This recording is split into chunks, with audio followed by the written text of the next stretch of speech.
Welcome to my channel. अभी हम लोग पढ़ेंगे केमिस्ट्री में हम लोग पढ़ रहे थे गैसों का आचरण। ठीक है, तो गैसों का आचरण का ये हमारा दूसरा वीडियो है। पहला वीडियो हम डाल चुके हैं। पहला वीडियो जो नहीं देखे सबसे पहले पहला वीडियो देख लीजिएगा, उसके बाद इस वीडियो को देखिएगा, आपको ज्यादा समझ में आएगा।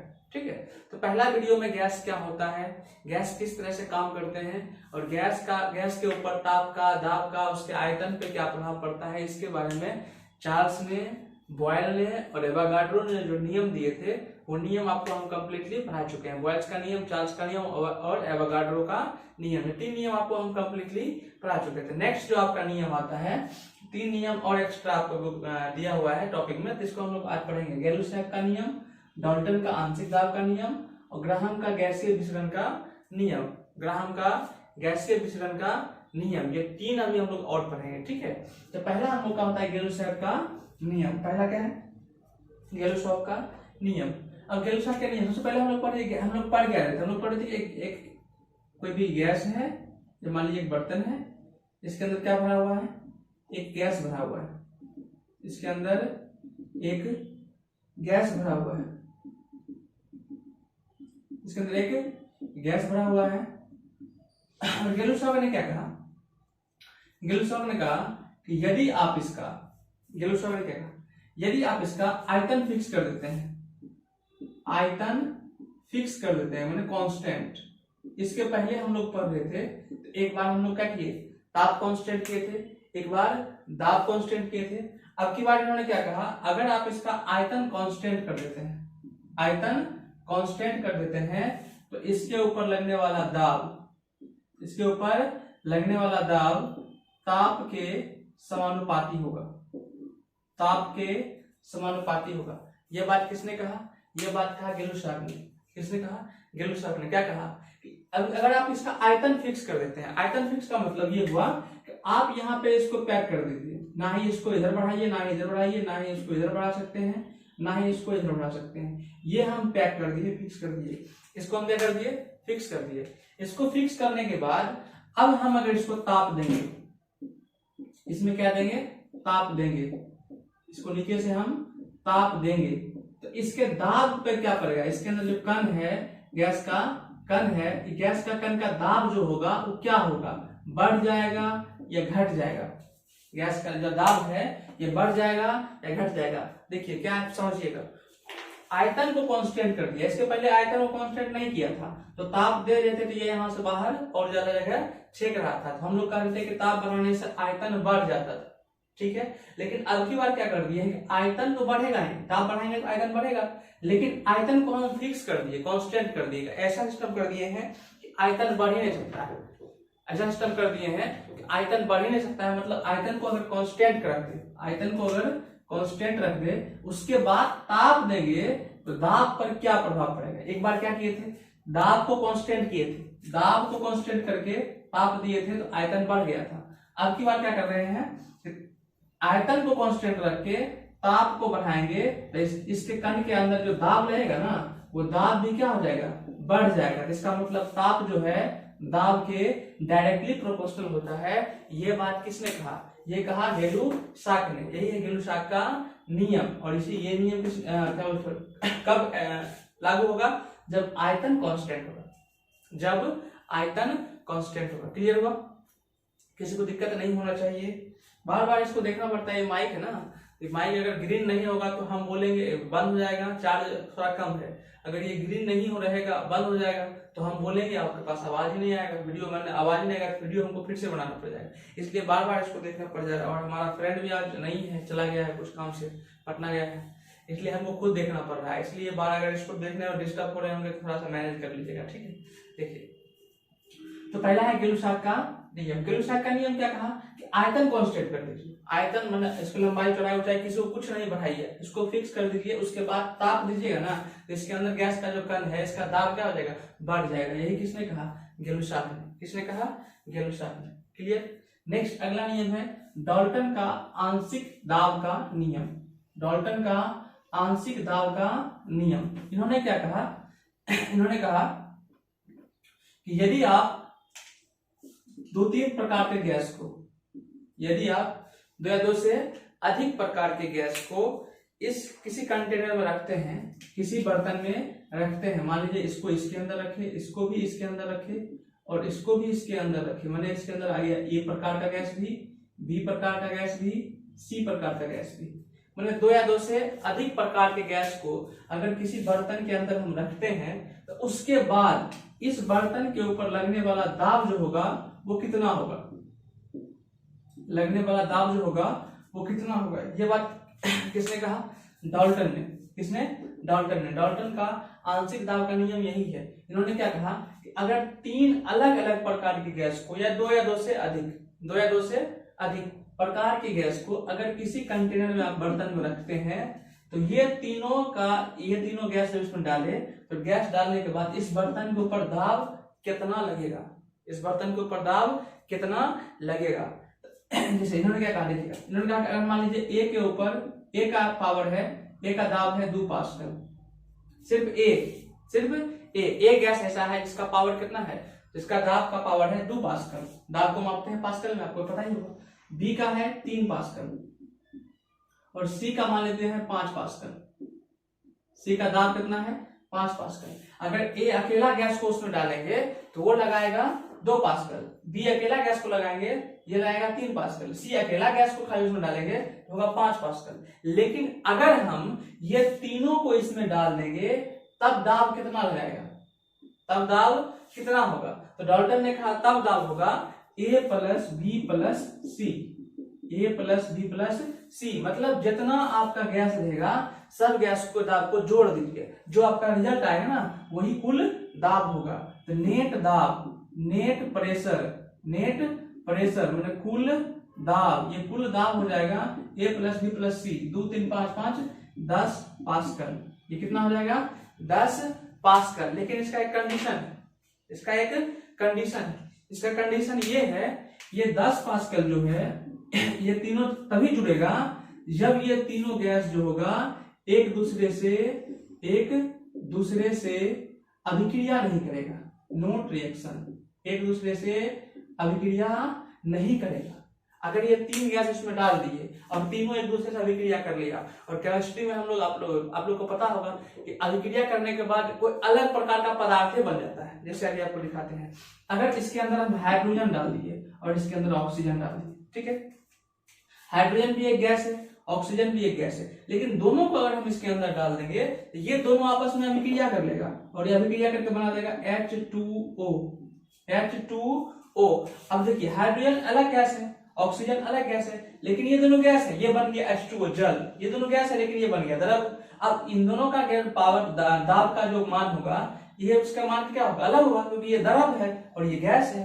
तो इस वजह से वैसे डाल्टन का नियम तब लागू होता है जब जो जितना भी गैस हम उसमें डाल रहे हैं वो एक दूसरे से अभिक्रिया नहीं करना चाहिए। अगर एक दूसरे से अभिक्रिया करेगा तो वो दाब जो होगा फिर अलग हो जाएगा। वो तब डिपेंड करेगा कि जो पदार्थ इसके अंदर बनेगा उसके ऊपर डिपेंड करेगा उसका दाब कितना होगा। लेकिन अगर कुछ ऐसे पदार्थ को इसमें मिला देते हैं जो आपस में अभिक्रिया नहीं करते हैं, तो जब आपस में अभिक्रिया नहीं करेगा वैसे गैसों के लिए डाल्टन का आंशिक दाब का नियम लागू होता है कि अगर किसी 2 या 2 से अधिक गैस को हम किसी कंटेनर में रख देते हैं तो उसके द्वारा लगने वाले कुल दाब उसके द्वारा लगने वाले अलग अलग दाब के कुल योग के मान के बराबर होगा। जैसे यहाँ पे था, इसका अलग अलग था 2 पास्कल, 3 पास्कल, 5 पास्कल, और इसका कुल दाब कितना हो जाएगा, सबको जोड़ देंगे जितना पास्कल होगा वही उसका कुल दाब होगा। किसी को दिक्कत है तो कमेंट कर सकते हैं, दिक्कत नहीं है तो आराम से पढ़ते रहिए।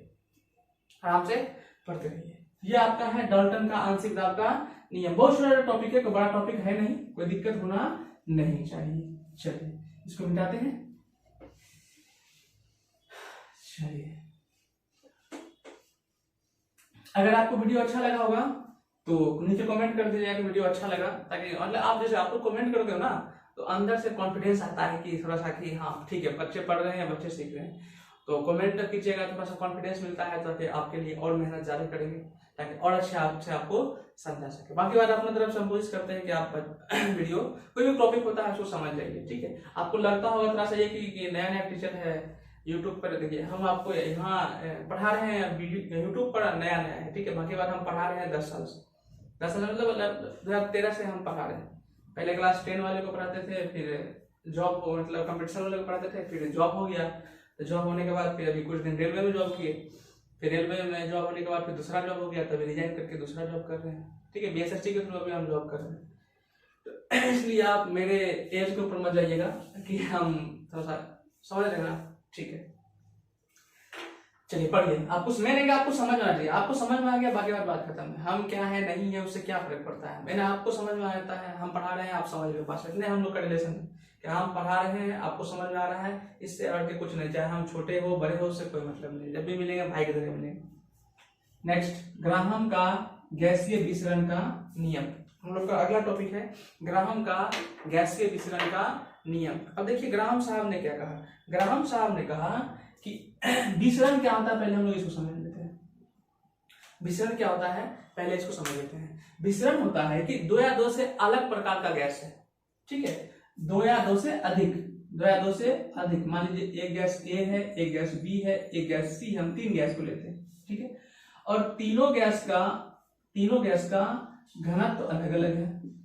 तीनों गैस का घनत्व क्या होता है, अलग अलग। स्वाभाविक सी बात है, तीनों गैस मटेरियल अलग अलग है तो उसका घनत्व भी अलग अलग होगा। जब तीनों गैस का मटेरियल अलग अलग है तो उसका घनत्व भी अलग अलग होगा। लेकिन फिर भी कभी कभी क्या होता है कि तीनों गैस को मिलाते हैं, एक दूसरे के संपर्क में लाते हैं, ये गैस एक दूसरे से मिल जाता है। ये गैस एक दूसरे से मिल जाता है। गैस को जब आपस में मिलाइएगा तो गैस आपस में मिल जाता है। रिएक्शन एक अलग चीज है, मिलना एक अलग चीज है। ठीक है, रिएक्शन एक अलग चीज है, मिलना एक अलग चीज है। तो यह भी ए बी सी 3 गैस था, तीनों को मिला दिए, तीनों मिला दिए तो तीनों गैस आपस में क्या हुआ, मिल गया। ये जो गैस एक दूसरे से मिल रहे हैं ना, इसी मिलने की क्रिया को कहते हैं विसरण। क्या कहते हैं, विसरण। इसी मिलने की क्रिया कहते हैं विसरण। 2 या 2 से अधिक गैस उसके घनत्व में अंतर रहने के बावजूद भी, ठीक है, बावजूद भी वो एक दूसरे से मिल जाते हैं, एक दूसरे से। इसी मिलने की घटना को हम लोग कहते हैं ग्राहम का विसरण।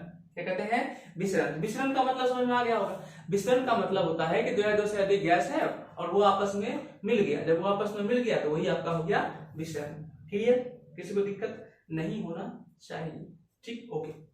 नेक्स्ट अगला है, अब विसरण तो समझ में आ गया है। विसरण तो समझ में आ गया है कि 2 गैस होगा और दोनों आपस में मिल जाएगा, दोनों आपस में मिल जाएगा। जब 2 गैस आपस में मिल जाएगा तो उसी को हम लोग कहेंगे विसरण। अब डिपेंड करता है ये कौन गैस कितना स्पीड में मिलेगा। सबका मिलने का स्पीड तो एक जैसा नहीं होगा, सबका मिलने का स्पीड तो एक जैसा नहीं होगा। कोई गैस स्पीड में मिलेगा, कोई गैस कम स्पीड में मिलेगा, कोई जल्दी मिल जाएगा, कोई बहुत देर के बाद मिलेगा। कोई गैस मान लीजिए मिलने के लिए दे दिए, तब तक खाना बनाना स्टार्ट किए, जब तक खाना मिल गया तब तक मिल ही रहा है ना। कोई गैस दिए, जब तक में हम चावल डाले तब तक में हर गैस मिलकर तैयार हो गया। तो अब कौन गैस कितना फास्ट मिलेगा, कौन गैस कितना फास्ट मिलेगा, कितना जल्दी मिलेगा, इसी के लिए एक वैज्ञानिक था, उन्होंने एक नियम दिया जिसे कहते हैं ग्राहम का गैसीय विसरण का नियम। ग्राहम का गैसीय विसरण का नियम। तो ग्राहम का गैसीय विसरण का नियम क्या हुआ, कौन गैस कितना जल्दी से मिलेगा, कौन गैस कितना जल्दी से मिलेगा, विसरण करने की गति, विसरण करने की गति। इन्होंने क्या कहा कि कोई भी गैस का विसरण करने की गति, कोई भी गैस का विसरण करने की गति जो है, विसरण करने की गति जो है उसके अनुभार के व्युत्क्रमानुपाती होता है, उसके अनुभार के व्युत्क्रमानुपाती होता है। अब एक नया टॉपिक आ गया, अनुभार। आप लोग केमिस्ट्री में पढ़े होंगे अनुभार क्या होता है, नहीं पढ़े होंगे तो समझिए। हाइड्रोजन का अनुभार होता है 1 और हीलियम का होता है 4, लिथियम का होता है 7, सोडियम का होता है 23। तो ये आपको याद करना पड़ेगा, ये आपको याद करना पड़ेगा। ऐसे भी इसके बाद तत्वों का आवर्त सारणी, अगला चैप्टर हम लोग का वही है तत्वों के आवर्ती वर्गीकरण। जब उसमें जाएंगे तो आपको हम बताएंगे कि इसका कौन गैस से कितना द्रव्यमान होता है। अनुभार का मतलब आप लोग समझिए द्रव्यमान। ठीक है, चलिए अगला हम लोग का है कि गैस का गति करने का, उस गैस का विसरण का जो गति होगा किसके ऊपर डिपेंड करेगा, अनुभार के व्युत्क्रमानुपाती। देखिए फिजिक्स का मैक्सिमम चीज कॉन्सेप्ट के ऊपर काम करता है और कॉन्सेप्ट हमारा पास ये होता है या तो समानुपाती या तो व्युत्क्रमानुपाती। समानुपाती का मतलब ये होता है कि एक को बढ़ाएंगे दूसरा बढ़ेगा और एक को घटाएंगे दूसरा घटेगा। व्युत्क्रमानुपाती का मतलब होता है कि एक को बढ़ाइए दूसरा घट जाएगा, एक घटाइए दूसरा बढ़ जाएगा। ठीक है, तो व्युत्क्रमानुपाती जैसे देखिए दोनों का चिन्ह सेम ही होता है, लेकिन व्युत्क्रमानुपाती तब बोलते हैं जब उल्टा लिखा होता है, मैंने ऊपर में एक नीचे में लिख देगा तो उसे कहेंगे व्युत्क्रमानुपाती। लेकिन अगर सीधे सीधे लिख देंगे जैसे अभी हम लिखे थे ना ताप समानुपाती दाब, ये क्या है देखिए, ये ऊपर में एक है बटे में है नहीं है, ये हुआ समानुपाती, लेकिन इसके ऊपर में एक है, इसका मतलब ये हुआ व्युत्क्रमानुपाती, मैंने उल्टा। उल्टा का मतलब क्या हुआ कि अगर हम एक चीज को घटाएंगे, अगर हम एक चीज को घटाएंगे दूसरा अपने आप बढ़ जाएगा, अगर इसको बढ़ाएंगे तो ये अपने आप घट जाएगा, ये अपने आप घट जाएगा। तो इस चीज से क्या समझे, इस चीज से हम ये समझे कि जिसका अनुभार कम होगा, जिसका अनुभार कम होगा उसका गति करने का, कण की गति करने का पावर क्या होगा, अधिक होगा, उसका कण की गति करने का पावर अधिक होगा। जिसका अनुभार अधिक होगा वो कण धीरे धीरे आपस में मिलेगा, वो कण धीरे धीरे आपस में मिलेगा। जिसका गति करने का पावर अधिक होगा इसका मतलब उसका अनुभार कम है। अगर हम आपको बोले कि एक 3 तत्व है, एक x है, एक y है, एक z है, 3 तत्व है, एक x है, एक y है, एक z है, और तीनों में सबसे पहले सबसे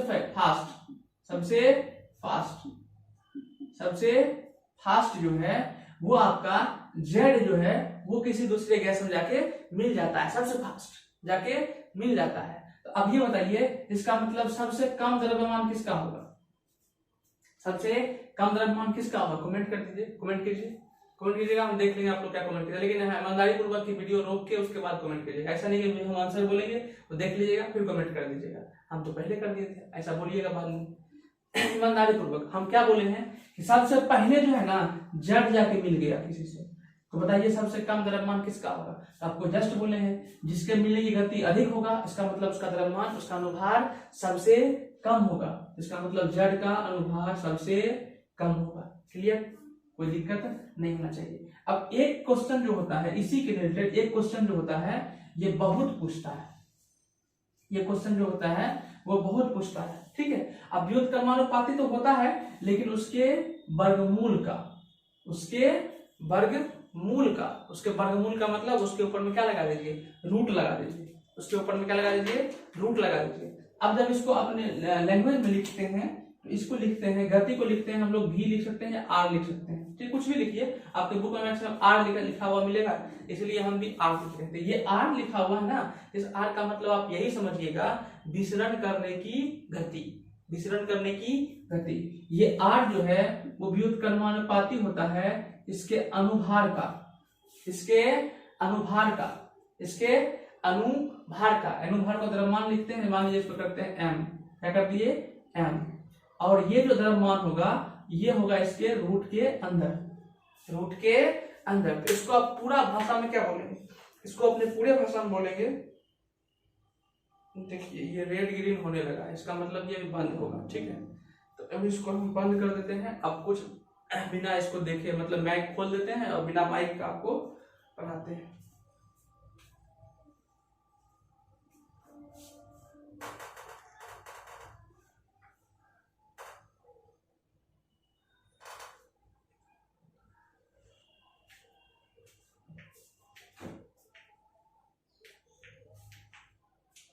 हाँ, इसीलिए बार बार देख लेते हैं। अभी अगर मान लीजिए नहीं देखते ना तो हम पढ़ाते रहते उसमें आवाज ही नहीं आता, तो फिर आपको समझ में नहीं आता, ठीक है। अभी थोड़ा सा गाड़ी का आवाज आएगा तो मैनेज कर लीजिए। अब देखिए इसको हम बोले हैं क्या कि गैस के गति करने की, गैस के विसरण का जो किसी भी गैस के विसरण का गति जो होगा उसके अनुभार के वर्गमूल के क्योंकि रूट लग गया तो वर्गमूल होगा, इसके अनुभार के वर्गमूल के व्युत्क्रमानुपाती होता है। आपको इतना बार बोलना है, ठीक है। तो इसी में एक क्वेश्चन बहुत फेमस होता है, हाइड्रोजन और ऑक्सीजन। अगर हम आपको बोले कि हाइड्रोजन और ऑक्सीजन के अनुभार का, हाइड्रोजन और ऑक्सीजन के विसरण करने की गति कितनी है, हाइड्रोजन और ऑक्सीजन के विसरण करने की गति का अनुपात बताइए कितना होता है। ये क्वेश्चन आपको पूछता है, इसको लैंग्वेज में भी आपको कर देंगे, आपको समझ में आ जाएगा। देखिए इसको कैसे बनाते हैं, व्युत्क्रमानुपाती का मतलब होता है उल्टा। अगर हमें दो चीज दिया है तो एक को मानेंगे R1, एक को मानेंगे R2, एक को मानेंगे R1, एक को मानेंगे R2। अब जिसको R1 माने हैं तो वो हो जाएगा 1/m1, जिसको R2 माने हैं 1/m2 M2। जब इसको बनाइएगा ना तो दूसरा वाला चला जाएगा ऊपर, क्योंकि जो नीचे में कहाँ चला जाएगा ऊपर। ये फॉर्मूला आपको बन के निकलेगा R1 बटे R2 बराबर M1 M2 बटे M1। एक कंडीशन क्या है कि इसके ऊपर में क्या लगा रहेगा, रूट। इसके ऊपर में भी हम लोग क्या लगा देंगे, रूट। रूट R1 बटे R2 बराबर M2 रूट अंडर M2 बटे M1, M2 बटे M1। ये हमेशा किसमें होगा, रूट में होगा। क्लियर। अब देखिए, अब डायरेक्ट इतना बार बार नहीं कीजिएगा, आप सिर्फ यही देखिएगा, ऊपर में R1 लिखा है तो यहाँ 2 वाला आएगा, यहाँ 2 वाला लिखा होगा तो नीचे 1 वाला आएगा। लेकिन अगर ऊपर में R2 दे देगा, अगर ऊपर में R2 देगा तो यहाँ आपको M1 देखना पड़ेगा, अगर नीचे में R1 देगा तो यहाँ M2 देखना पड़ेगा, माने उल्टा। आप सिर्फ ये समझिए, उल्टा। क्लियर। अब समझिएगा, R1 क्या है, हाइड्रोजन। पहला आप हाइड्रोजन पूछा है, दूसरा क्या है, ऑक्सीजन। अब इसका जब बनाएंगे M1, हाइड्रोजन का जो द्रव्यमान होता है, अनुभार होता है, वो 1 होता है। कितना होता है, 16। अब जब इसको वर्गमूल निकालिएगा तो ये निकल जाएगा H बटे O बराबर 1 का वर्गमूल 1 और इसका होता है 16। कितना होता है, 16। तो ऑक्सीजन कितना हो जाएगा, उल्टा लिखना, उल्टा हो गया ना। हाँ देखिए, समझिएगा, M2 बटे M1। M2 मैंने किसका, ऑक्सीजन का। M2 नीचे वाला का ना, M2 मैंने नीचे वाला। ऊपर में देखिए हाइड्रोजन, नीचे में ऑक्सीजन। वो 1 वाला है हाइड्रोजन, 2 वाला है ऑक्सीजन। यहाँ है M2, M2 मैंने किसके लिए, ऑक्सीजन के लिए। ऑक्सीजन का परमाणु द्रव्यमान कितना होता है, 16 है, और हाइड्रोजन का होता है 1। नीचे में लिखेंगे, नीचे में लिखेंगे 1 वाला, ऊपर में लिख रहे हैं 2 वाला। 16 का वर्गमूल कितना हो जाएगा, 4, और 1 का वर्गमूल 1। 1 का वर्गमूल 1, H गुना 1 कितना हो जाएगा, H बराबर O गुने 4। अब इसका मतलब क्या हुआ, इसका मतलब हुआ हाइड्रोजन की विसरण की जो गति है ऑक्सीजन के विसरण की गति का 4 गुना होता है। कितना गुना, 4 गुना। यही आपको ऑब्जेक्टिव में भी क्वेश्चन आता है, डायरेक्ट आपको सिंपल सा क्या बोलते हैं लैंग्वेज में भी क्वेश्चन आएगा ये कि हाइड्रोजन की विसरण की गति ऑक्सीजन से अधिक होता है कम, अधिक होता है। हाइड्रोजन का परमाणु द्रव्यमान कम होता है, ऑक्सीजन से कम होता है, तो विसरण करने की गति क्या होगा, अधिक होगा। कितना अधिक होता है, क्वेश्चन पूछेगा हाइड्रोजन की विसरण करने की गति ऑक्सीजन के विसरण करने की गति से कितना अधिक होता है। कितना अधिक होता है, 4 गुने अधिक होता है। तो हाइड्रोजन के विसरण करने की गति ऑक्सीजन के विसरण करने की गति से 4 गुना अधिक होता है। क्लियर। किसी को दिक्कत है, दिक्कत नहीं होना चाहिए। ठीक है, ओके। अगर वीडियो अच्छा लगा होगा तो लाइक कर दीजिएगा, नीचे कमेंट कर दीजिएगा, और इस तरह का वीडियो अगर और आपको चाहिए तो चैनल को सब्सक्राइब कर दीजिएगा, ताकि जो वीडियो हम डालेंगे उसका नोटिफिकेशन आपके पास पहुंच जाएगा। ठीक है, ओके, बाय।